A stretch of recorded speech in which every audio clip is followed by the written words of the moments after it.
I'm so hungry. Huh? Is somebody there?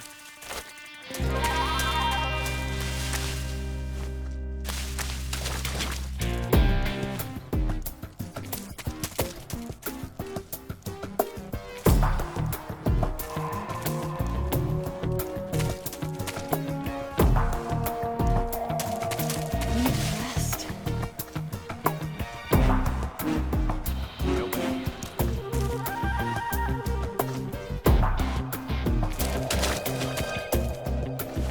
I'm so hungry.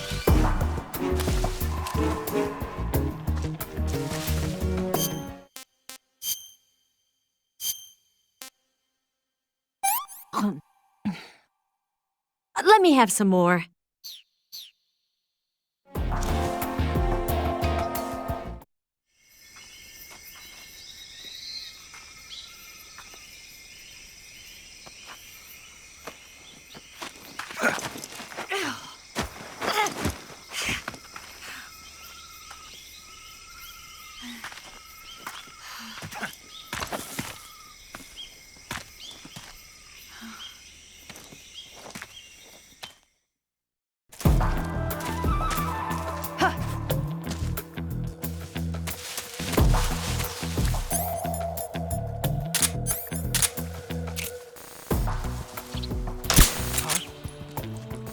The enemy is close by.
It's the enemy.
Come on, Snake.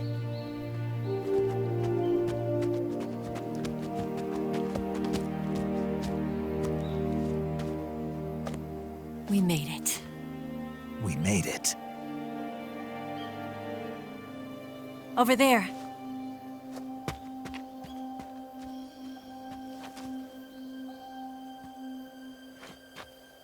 It's the boss, isn't it?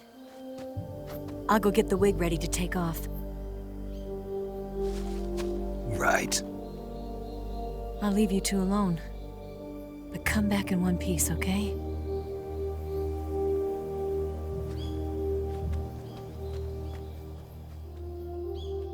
Promise me!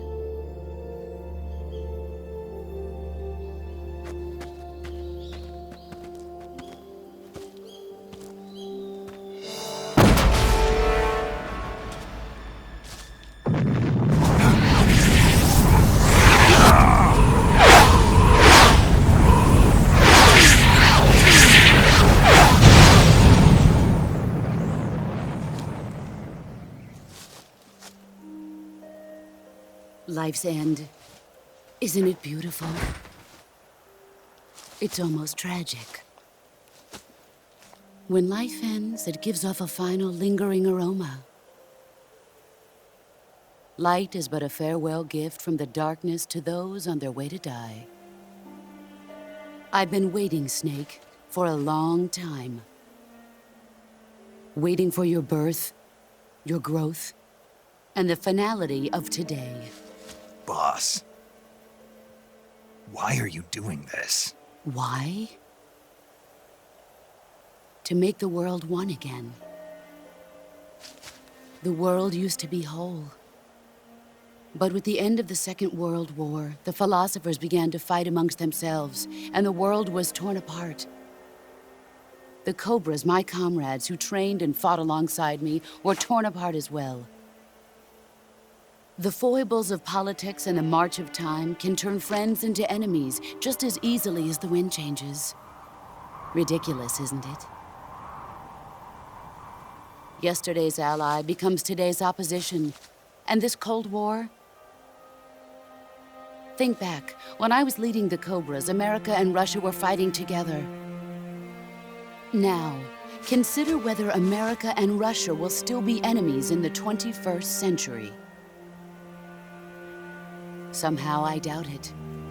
Enemies change along with the times, the flow of the ages, and we soldiers are forced to play along.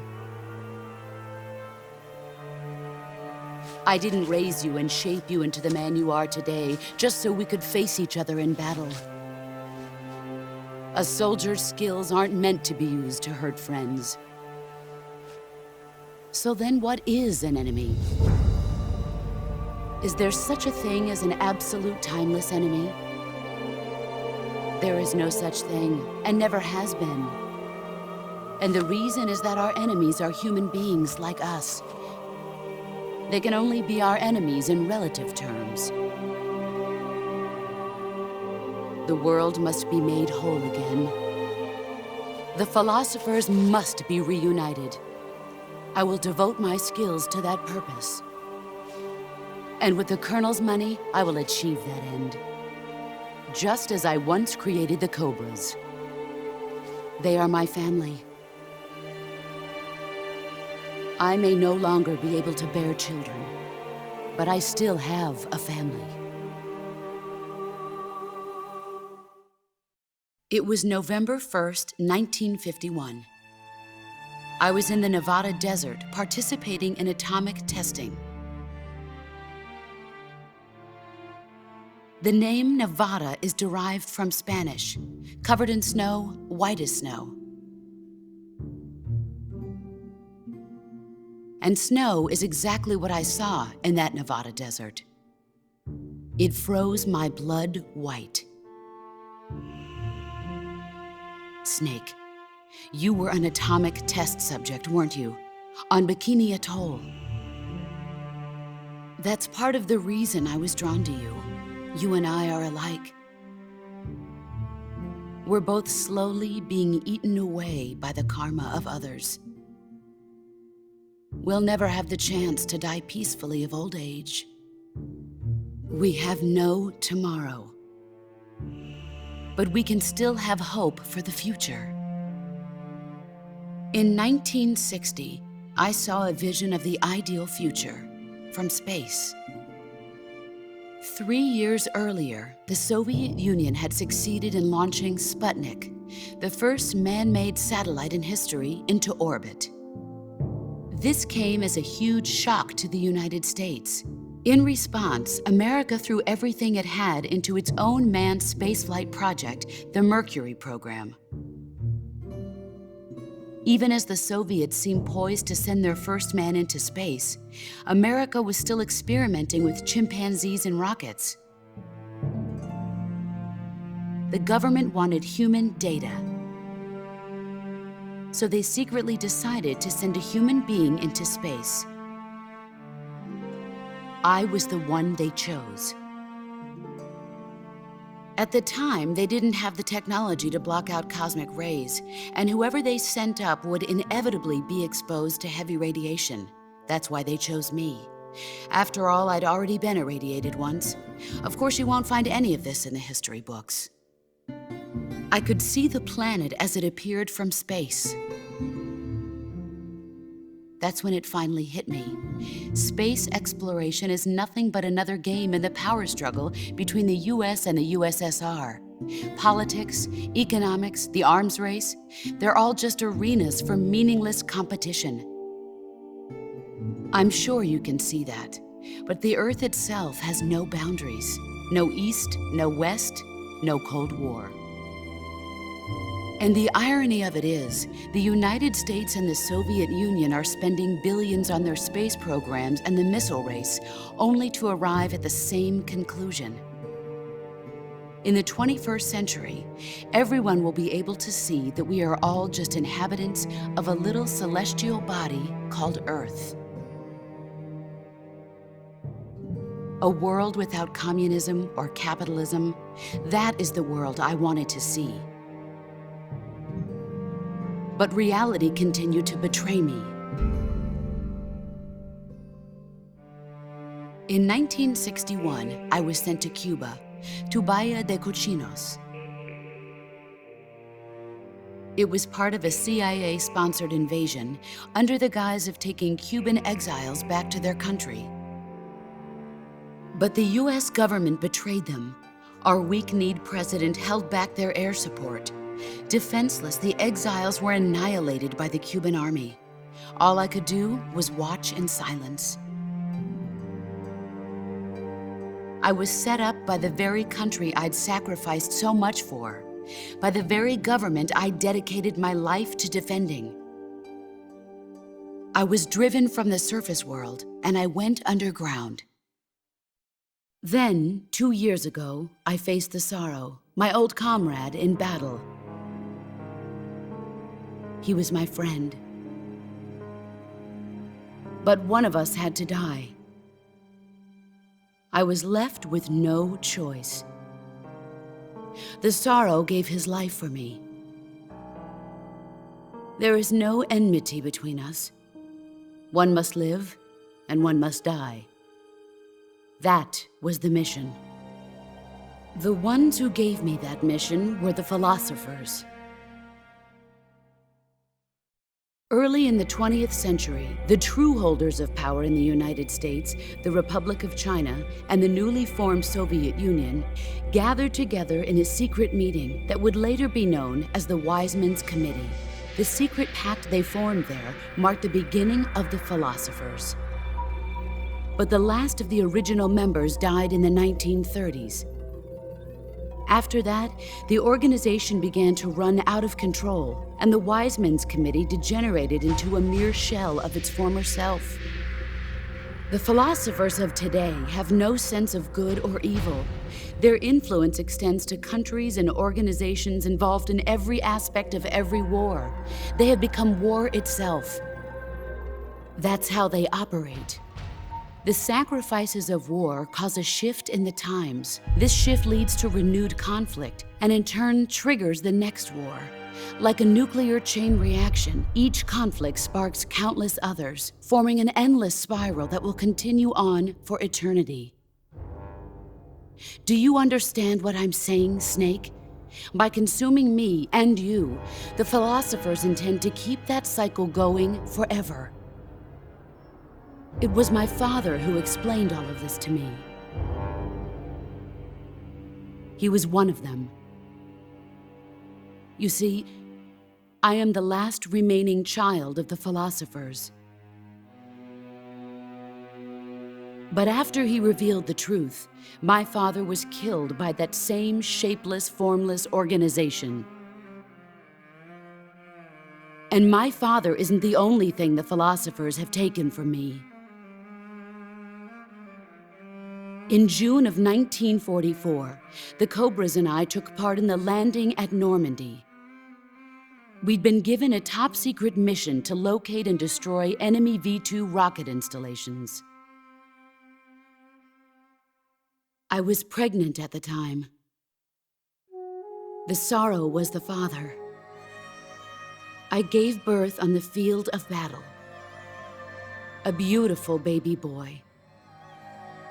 But my child was snatched away from me by the philosophers.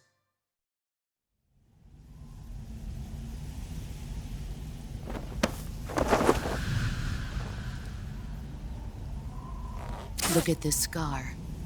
This is proof that I was once a mother.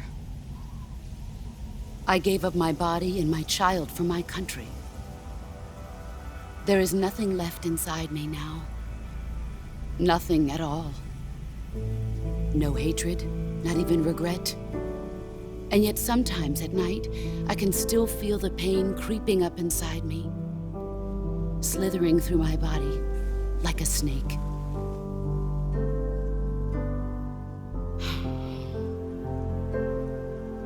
I've never talked this much about myself before. Thanks. Thanks for listening to me.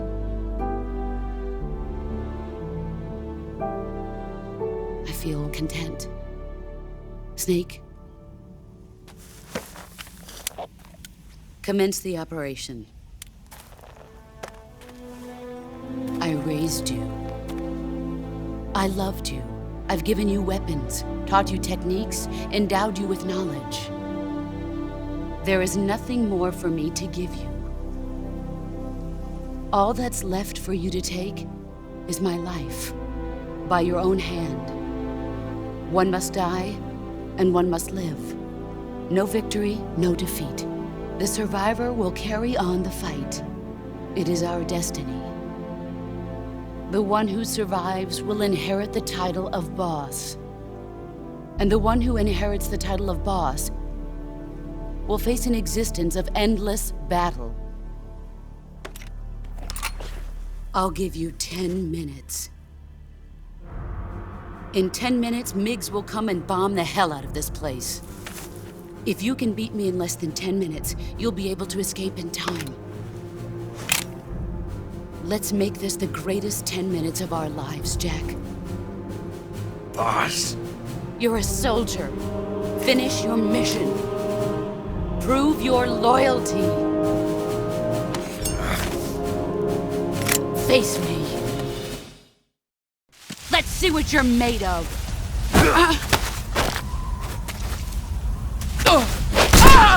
Excellent, Jack.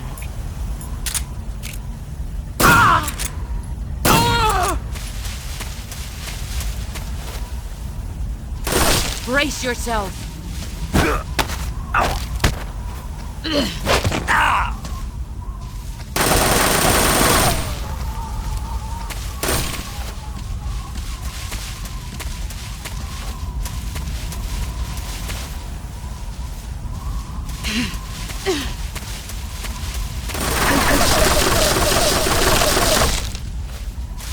Here I come.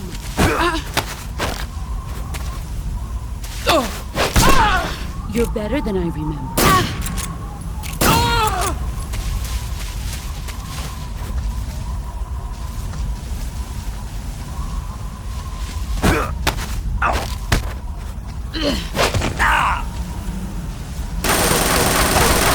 You'd better run.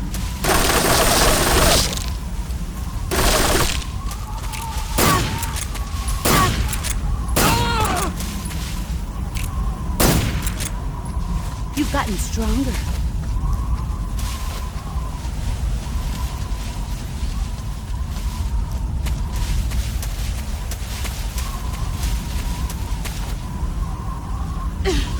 Here I come!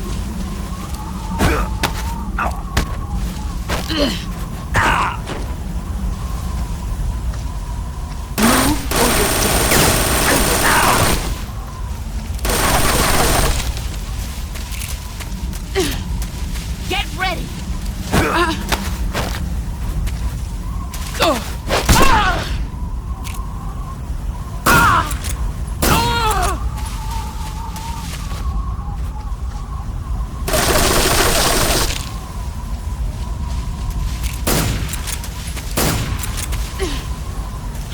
Where are you?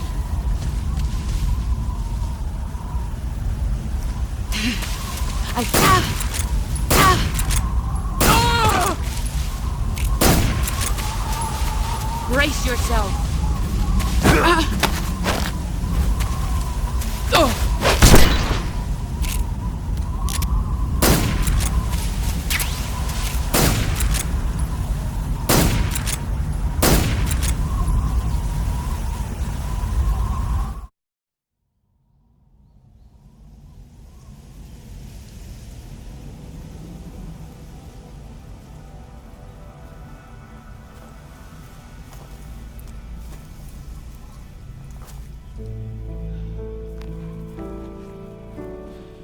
Take this.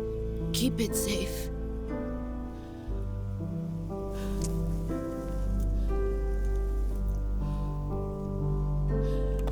It's our only hope.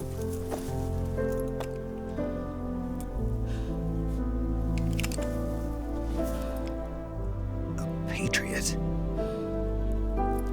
Why are you giving me this?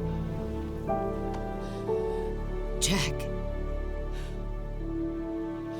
Or should I say, Snake? You're a wonderful man. Kill me. Kill me now. Do it.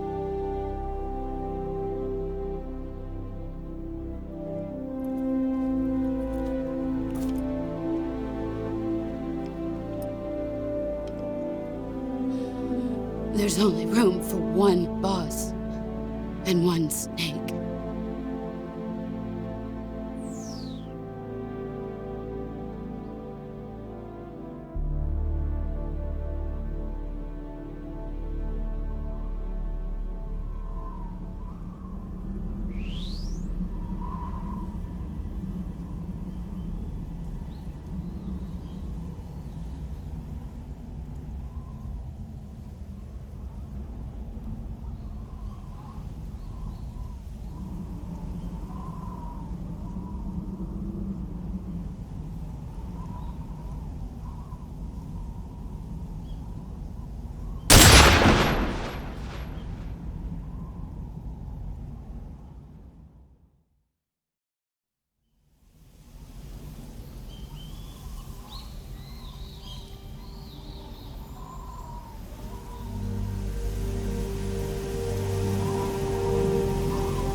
Ready to go, Snake?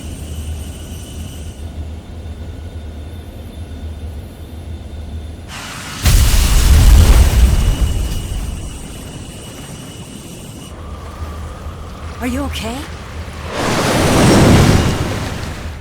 Snake? Yeah.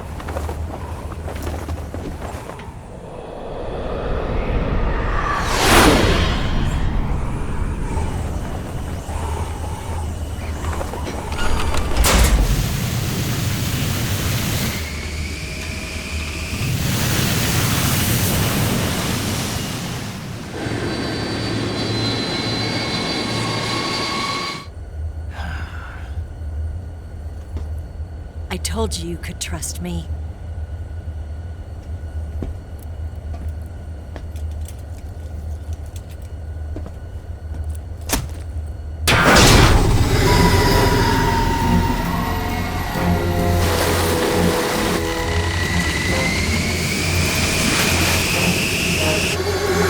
Snake! Ocelot! We're not done yet!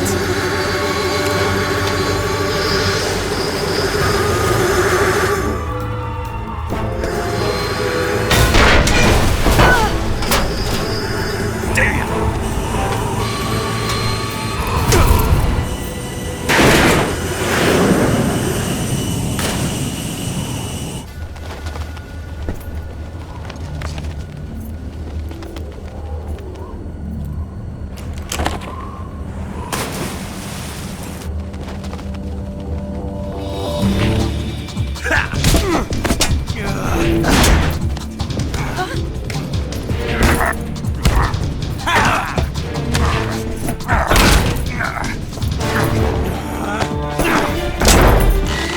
Too heavy!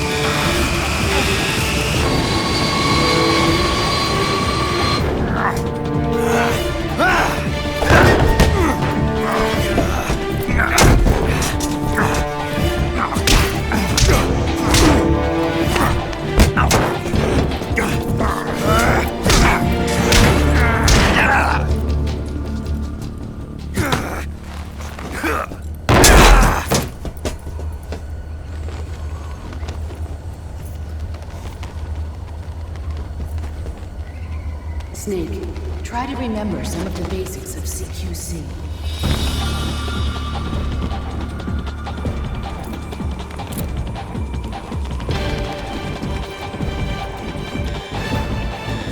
Not good!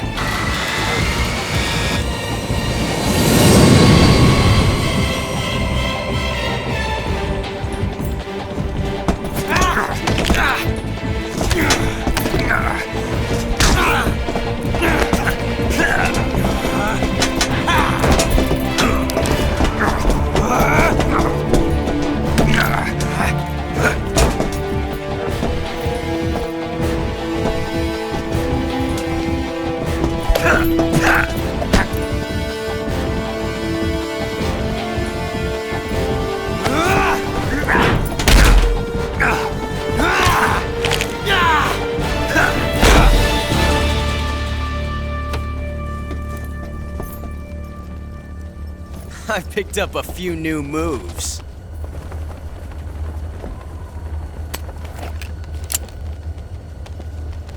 Huh. It doesn't feel right to shoot an unarmed man. But I'll get over it. Eva!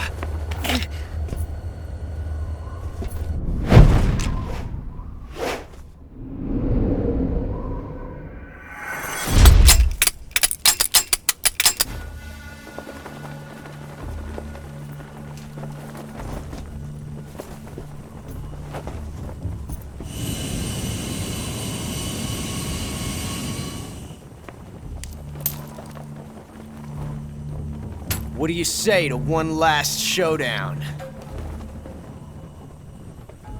Yeah, all right.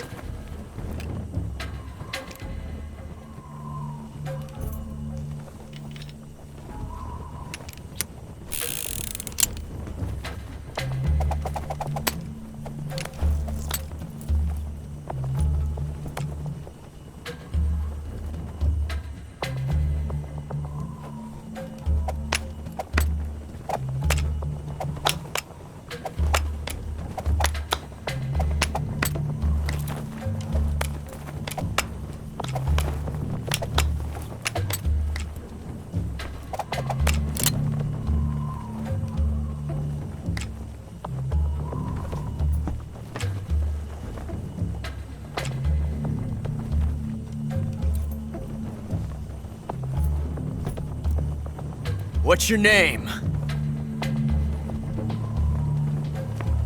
Snake. No. Not that name.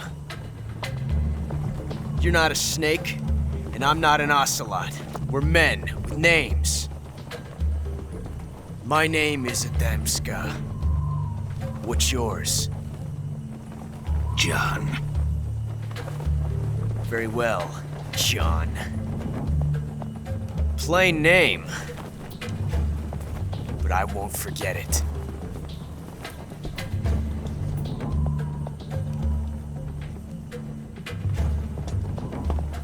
Come on!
Looks like your luck has beat mine again. But why didn't you pull the trigger?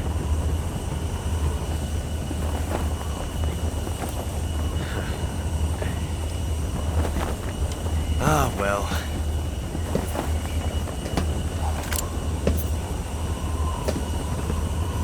Till we meet again, John.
We made it. Yeah, we sure did.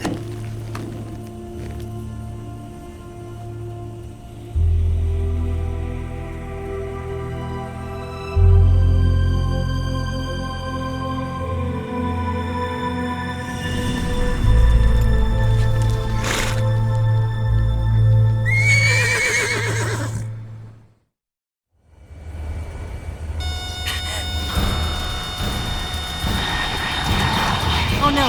Migs!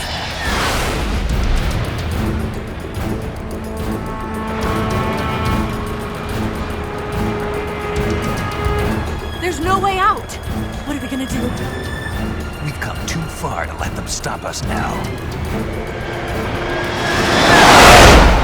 Those things have got to be armed. It's no use. There's no way we can outmaneuver them.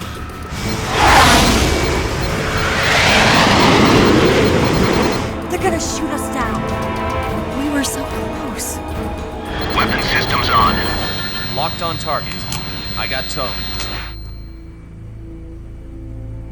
You were great, Eva. Huh? Thanks.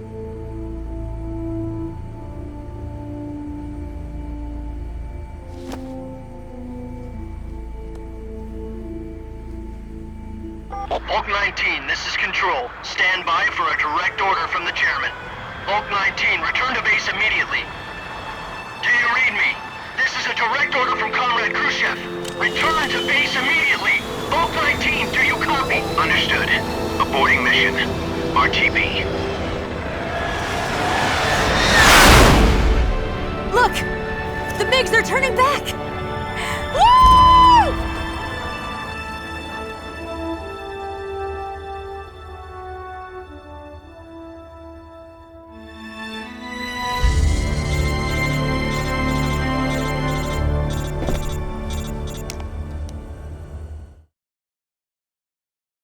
Well done, Snake. The MiG's disengaged. Most likely under orders from Khrushchev. Is this his way of helping us? Who knows? Maybe he didn't want things to get messier than they already are. Or maybe he just wanted us to owe him one.